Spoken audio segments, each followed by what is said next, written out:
Ah, la famosa moringa.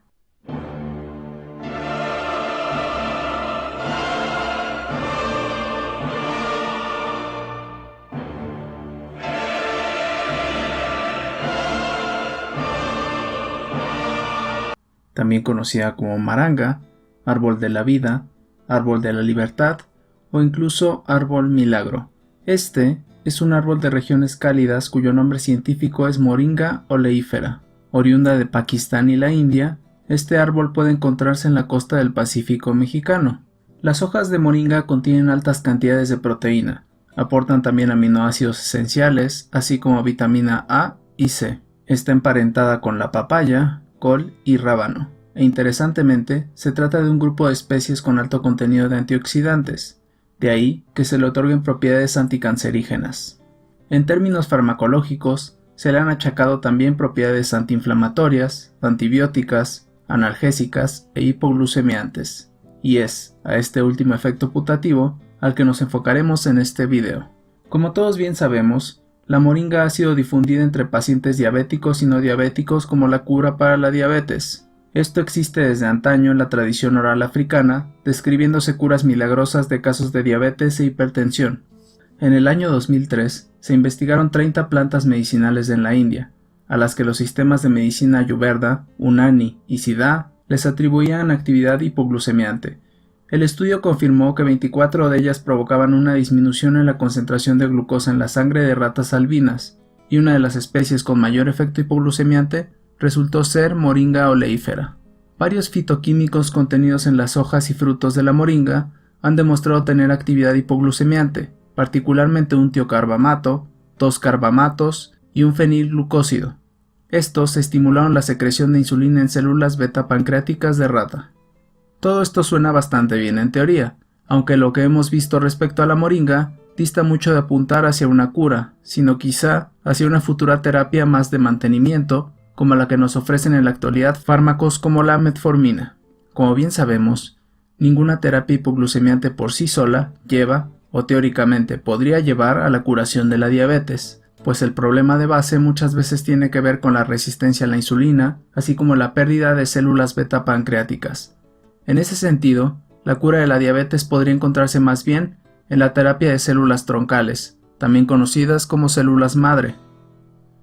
Pero regresando a la moringa, me di a la tarea de buscar evidencia respecto a su uso preferentemente en humanos. En Cochrane no encontramos nada a nivel de metaanálisis al buscar moringa, por lo cual busqué algunos ensayos clínicos para clarificar el estado actual del uso de la moringa.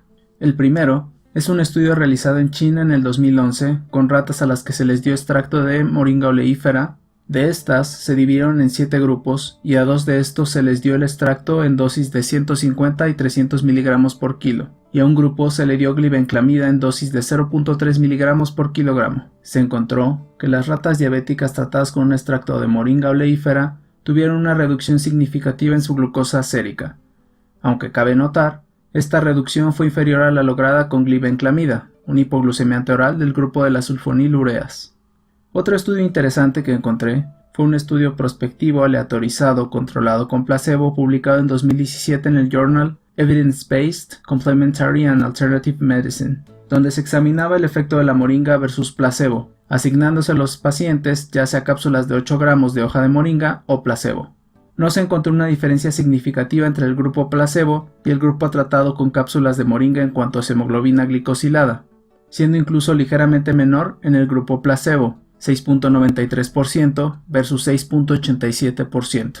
Interesantemente, se encontró también que la presión arterial fue menor en el grupo que consumió las cápsulas de moringa, dejando quizá posibilidad para un estudio enfocado hacia la hipertensión.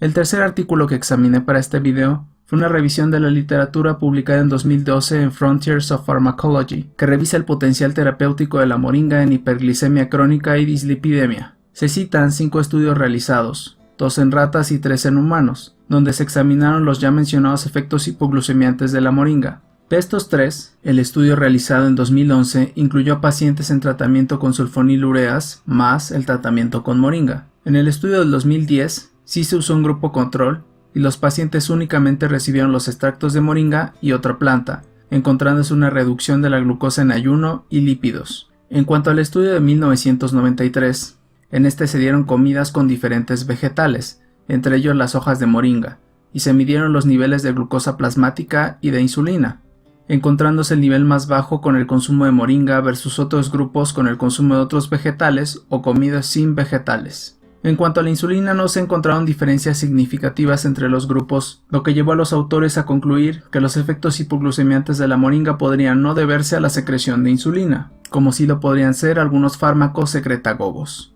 Como podemos ver, la evidencia es poca y no de tanto peso a nivel científico, además de que generalmente no se estudia la moringa por sí sola, sino en coadyuvancia con medicamentos típicos del manejo de la diabetes como metformina o glibenclamida. Analizando lo que hay, no existe evidencia suficiente para hablar ni de un tratamiento únicamente con moringa, ni mucho menos de una cura para la diabetes. Lo que podría vislumbrarse sería una terapia combinada de moringa con algún otro hipoglucemiante o antihiperglucemiante oral, aunque evidentemente falta conducir más ensayos clínicos para valorar si verdaderamente se otorga un beneficio a los pacientes. Por otro lado, parece que la moringa tiene un perfil relativamente seguro en cuanto a su uso crónico, pues ha estado desde hace siglos integrada en la dieta de varios países africanos y asiáticos. Dicho esto, siempre que hablemos de extractos de plantas o su consumo directo, ha de examinarse su potencial hepatotóxico. Finalmente, me encantaría conocer su opinión. ¿Es la moringa la cura de la diabetes? ¿Qué conclusiones extraen ustedes de los estudios revisados? ¿Les gustaría aportar más evidencia? Yo fui el Doctor Sin Doctorado y les deseo una excelente tarde. Hasta luego.